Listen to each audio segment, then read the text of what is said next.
Hello and welcome to another episode of TechnyFire. I'm your host, Dapo, Aruwajoye, and of course, we are outside again. It's dirty December and the Lagos tech scene is absolutely on fire with events. This special edition comes to you from the heart of Technology 7.0, the most noteworthy event of the season, held right here in Lagos, the commercial and tech nerve center of Nigeria and Africa. Organized by the Lagos State Government, AOT 7.0 explores how emerging technologies like artificial intelligence can be used to build a sustainable future for Lagos, focusing on economic resilience, environmental stability, and inclusive growth.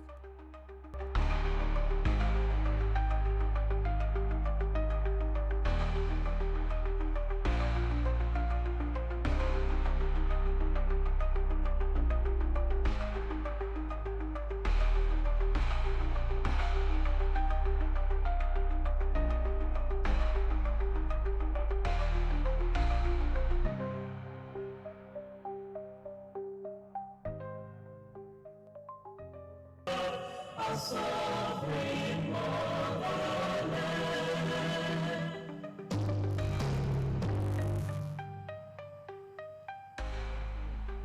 Thank you very much. Please be seated. Thank you. Thank you very much. Good morning, Lagos. Good morning to everybody. I want to say welcome to AOT 7.0, Future Technologies and a Sustainable Lagos.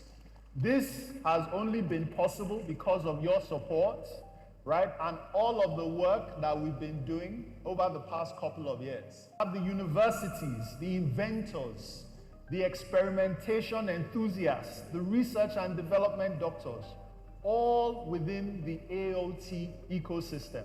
And it's been 7 years of doing that. In the first edition, we had the Bridging the Gap. It was the first show of its kind, organized by the public sector to bridge the gap between what was happening in the private markets, in the private technology ecosystem, and to bring together the policymakers.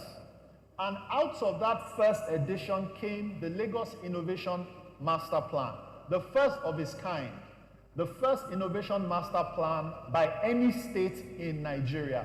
In fact, some of the things we'll be launching today seeps right out from that plan. The second year, we had Smart Data and Smarter Lagos, because from the first edition, we discovered that people require data to build. How do you build a new application for hospital networks? How do you build new applications for managing citizen engagement? How do you build new applications for managing all kinds of activities in our civic environment? Data was very important. And from that edition, we launched the Startup Lagos platform, which is a repository of the startups in our ecosystem, right? And of course, we had the open source project, where we were using open source frameworks, open source development to solve many problems, to engineer solutions to a lot of problems. On the third edition, of course, funding is an important part of driving innovation. And so from the funding part in the third year, we gave out checks to multiple startups that were building very critical solutions for the city. The fourth edition was the Talent Acceleration Master Plan. That's where we came up with how we can accelerate talent in the innovation ecosystem for Lagos. Of course, in the fifth year, we looked at the creative economy, because there's a lot happening now. Nollywood is about the third largest film producing ecosystem in the world. And we saw how could we use technology to continue to accelerate that particular sector. And in the sixth year, we looked at AI and its impact on our economy, and what were some of the things that we needed to do to accelerate AI within our ecosystem. So as you can see, AOT has been a rich array of diverse topics and also a delivering of value across different sectors. Deputy Governor, thank you very much, sir. Thank you.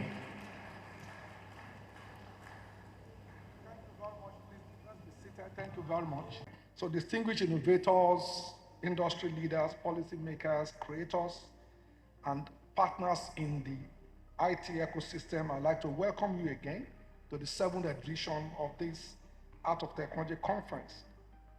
It has become one of Africa's most powerful convening on the future, where ideas become solutions and where Lagos continues to define the innovation agenda of our country and I dare say our continent. This year's theme, Future Technologies and the Sustainable Lagos, speaks directly to our mission, building a mega city that is digital, resilient, inclusive, and globally competitive. The Honorary Commissioner already mentioned this. As referenced by dealroom.co, Lagos is the fastest rising innovation center now on the planet. A testament to the bold collaborative agenda between private and public stakeholders within the ecosystem. With continuous investment in infrastructure and enablement programs, the Lagos State government seeks to increase the contribution of technology and innovation to the state's GDP. Lagos is making deliberate, measurable, and bold investments to strengthen its digital backbone. For us, we see technology not just as an enabler, we see it as the foundation for sustainable growth, efficient governance, and a resilient future. So let me therefore highlight some of the key milestones in the last five years. The number one is trying to make our city smarter, safer, and more efficient. So our smart city transformation is already delivering impact in communities where smart infrastructure has been deployed, such as the intelligent transport system. In-person traffic enforcement has reduced by about 30%, demonstrating how automation improves compliance, transparency, and of course safety. With the Safe City Intelligent Video Surveillance Network, the Nigerian police, using our infrastructure, has achieved over 10 major operational successes in security responses, criminal investigation, and traffic management, all enabled by smart power cameras and real-time analytics. So this, for us, is the Lagos of the future. It's a city that is intelligent, proactive, and is safe for all of us.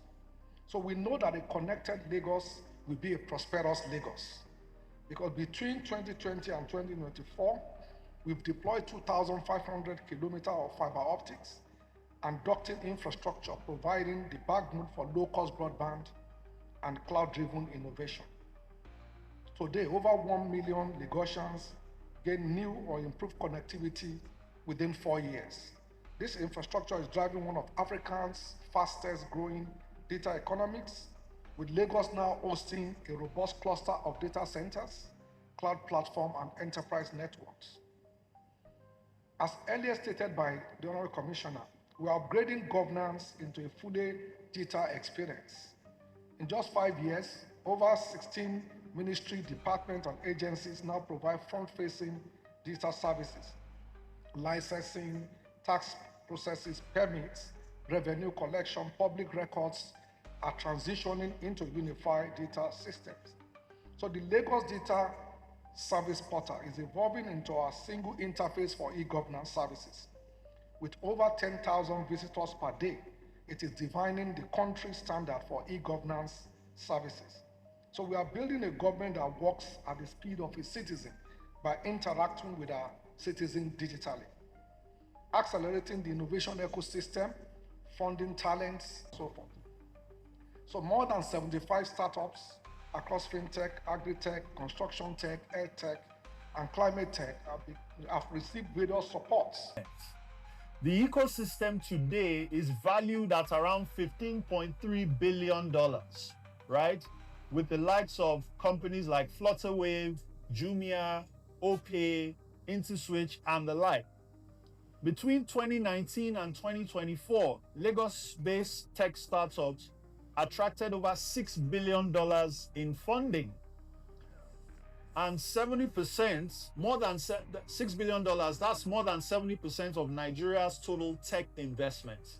And so, as you can see, over the past couple of years, Lagos has been experiencing sort of like a renaissance in the IT and innovation space. But continuing in that trend, Lagos State was recognized recently as the fastest growing tech innovation city in the world by dealroom.co. This is testament to the work that we in the public sector have been doing, and of course, with our partners in the private sector in trying to accelerate the innovation ecosystem of Lagos.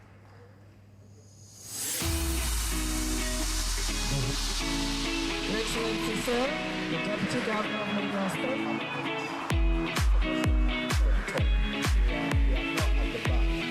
Everything Lagosians do always ends up at the top. So it seems you've broken many barriers, right? Where did this motivation come from? Was it from family? Was it from environment? Or was it just an inner core? Could you talk about that in just like 2 minutes? I think that's a really good question, and I think it's a little bit of both. For me, it took a lot for me to also understand that if we're trying to do something that's big, then we are going to face resistance. So I am Sada Sabri. I am the first Egyptian astronaut and the first Arab and African woman to go to space. My background is, thank you. My journey has been really quite unconventional. I grew up in Egypt. I studied mechanical engineering there. But because I've always dreamed about something that wasn't there, that didn't exist, people always tried to put me in a box. And I never really fit in. I never really fit wherever I was. I never really was taken seriously for having dreams at the scale of they were. But I knew deep inside of me that it was doable, that it was possible, that we should not be limited by whatever people tell us around us. And for me, that's exactly what I did. When I decided to study mechanical engineering, focus on mechatronics. But in doing that, I was told that it would be too hard for someone like me, that I shouldn't be doing that. Yeah. When I wanted to do my master's in biomedical engineering, I was told that I would never have any opportunities in my country. And then when it came to working in the space field, I was told that I was wasting my time, and that pretty much the whole vibe was that I should be focused on just getting married and just that's what I should be doing, not really striving for something that hasn't been done before. No one in Egypt, no one in Africa has gone to space. No one has been selected as an astronaut to go to space. So why would I be any different? Why would a young girl from Africa, from Egypt, be any different in doing something that hasn't been done before? Why? I think for me, I think I'm a little bit delusional in the sense that I think things are doable. My background in mechatronics allowed me to break problems and really try to break them and try to understand how things are built. For me, it's just allowed me to see the world in that way, in the same way. Whenever you see anything around you, every single person here sitting down, everything that you see around you has been built by someone or been built by a team of people, which means that it's doable, right? Try to break it down, reverse engineer things. And that for me is how I treated life. I treated my career in the same way. I decided that if I wanted to use the physics of Newtonian physics and the physics of the world to really try to understand how to solve issues, we had to have engineering. For me, if I wanted to solve problems that exist in the human body, I had to do biomedical engineering because it's a combination of the two. And then when I wanted to think about the future of humanity, this is where the part where it comes into like where people kind of like also ask, how did I get to even wanting to go to space? For me, it was always about asking questions. I had a lot of questions and a lot of questions about where humanity was and where it's going. And for me, the only way for us to have these answers is to have the technology in order for us to be multiplanetary, for us to take that technology back and have the But things are changing, and I think policy also, I think that's a conversation that maybe we could also talk about, is that it always has to adapt to the environment, and what you and your office are doing is exactly that. Like what you have presented earlier a few minutes ago, it really shows that there's so much listening to what the actual world is going. Yeah. And then we bring that back to policy, and it's all constantly, it's a lot of work. Yeah. My exposure to this has been very, it's very, very eye-opening. And I commend you for what you're doing, and I commend the commissioner, the deputy governor as well. because it's a really difficult job. Engineering, Absolutely. we have right and wrong, we have elegant solutions, we have non-elegant solutions, but policy is hard, I have to say, I have to give you that. But I wanted to pose a question to the audience. How many of you knows that Nigeria has a space program? Do we know that? Do young people know that? I think Sarah does know that. Can I ask, how many satellites does Nigeria have in space? Quick trivia. Anybody? 1, 2, 3. Some people say 1, some people say 2. Actually, we have 2. Right? We have a Earth satellite and a communication satellite. So Nigeria is actually in the space, I wouldn't say space race, but at least in the space field. Thank you very much. A round of applause, please.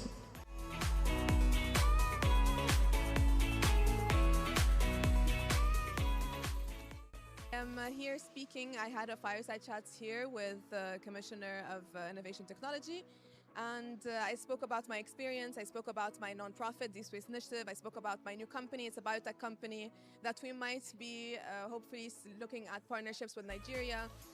My first company is in the US, the second company is in the UAE, and then we were hoping to have a base here in Africa.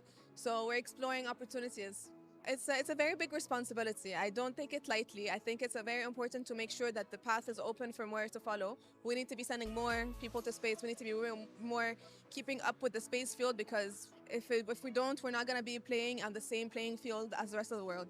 Africa needs to be a part of the conversation. It needs to have a seat at the table. We need to have representation, and we need to be doing more in that aspect so that we are at the same level as everyone else in the world.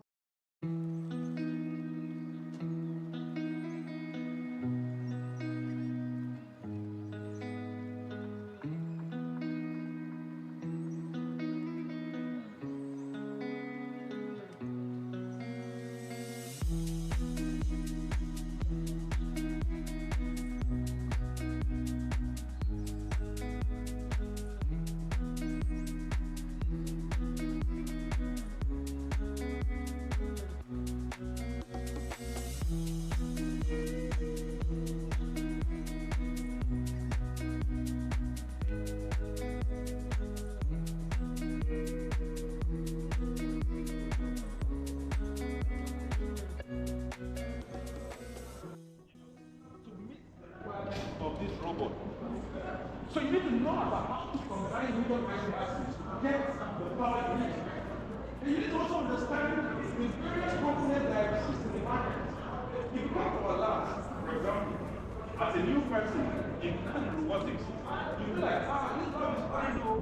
I'm seeing chips, I'm seeing this, I'm seeing that. They all look so nice. And then you there's things in my room, there's chairs in my room, there's people's feet in my room. How do I avoid all of this without bumping into them?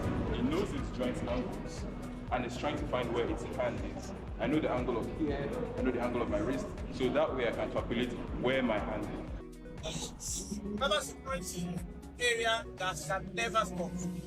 Because why? Technology that we need for all cybersecurity everywhere, whether from governance, risk and compliance, or more technical like penetration tester, vulnerability management, or for digital forensic expert.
Lagos is actually building the architecture to make sure that all our ministry, departments, and agencies now have front-facing digital surfaces that allow us to interact with our citizens digitally. Where is you want to process your license, you want to do your fiscal planning approval, you can do it online. So that you don't need to come to Alausa or anybody. You can interact with us. So the idea is, how do we make sure that our services are all digitized? And therefore, our citizens are able to actually also know that. So part of it is also training our young people. And so we are doing a whole gamut. That's what you are saying here. I think that it's one of the many catalysts that Lagos needs to, eventually emerge. Lagos is already known as the most popular and best destination to incubate technology focus or technology-driven businesses or enterprises because of a number of combination of factors, from population to infrastructure like connectivity to sort of the right type of environment as well, to a talent pool as the case is. So I think conversations like this just continue to emphasize and amplify the fact that one, Lagos is intentional about taking its place as a major technology destination globally, as well as also just investing in ideas. So it's not just talk, but investing, which is what I think a lot of the pitch sessions represent today. And so I think the kind of representation you see from the government, going from the deputy governor to members of the cabinet, signifies the fact that Lagos is definitely keen on continuing to invest in technology, on widening its influence within technology ecosystem in Nigeria and on the continent. Economic growth, for example, one of the key metrics that you want to think about economic growth is job creation, right? And looking at the prosperity we brought to our drivers by our investment. This year alone, we invested about 1.24 billion naira in driver welfare. And that is geared not just to motivate them, but to improve service quality. And that is one of the things that we've done to drive not just sustainability, but also drive economic growth in Lagos. Aside that, we've also focused on things like safety. It's better to spend money on ensuring that people are safe than to have collateral damage, right? And those are part of the things that we've invested heavily in our business to ensure that mobility isn't just affordable or sustainable, but it's also safe from our side in ride-hailing. Again, this is Out of Technology 7.0, the seventh series in succession. And basically, what does Out of Technology do? It's a platform that is put together to create a handshake between the technology ecosystem and the policymakers. Because it's generally known that innovation policy always lags innovation. And policy is a catalyst of innovation. So what are we trying to do to ensure that Lagos State is abreast with innovation and is trailblazing in commercialization of innovation? We're trying to bring policymakers together with the ecosystem players and builders to discuss strategies, to work together, to rub minds together, and to form policies that will be able to accelerate the technology ecosystem of Lagos State. This is the seventh series. Yes, please. So what do you think, or what has it been doing towards the growth of Lagos? No, it's grown. Again, apart from the figures in terms of what you see today, but even global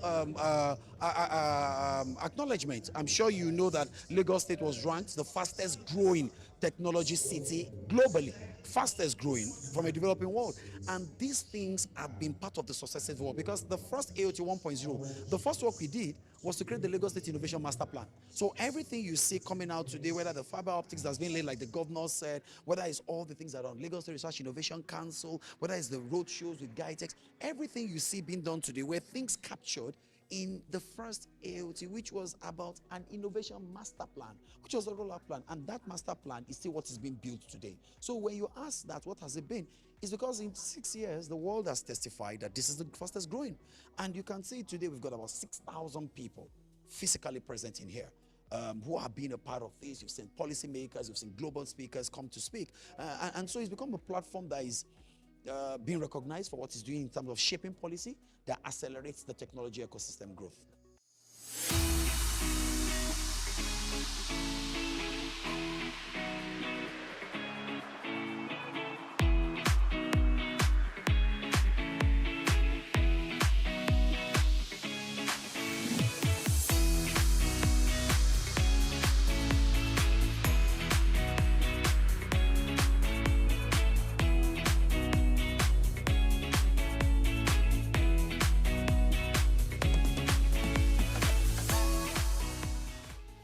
As cities evolve, integrating technology with sustainability is key. The future is about merging innovation with sustainability, and that's exactly what the Art of Technology 7.0 is achieving for Lagos. TechnyFire is thrilled to be part of it, and thank you for being a part of it as well. I am Dapo, Aruwajoye. See you next time on TechnyFire.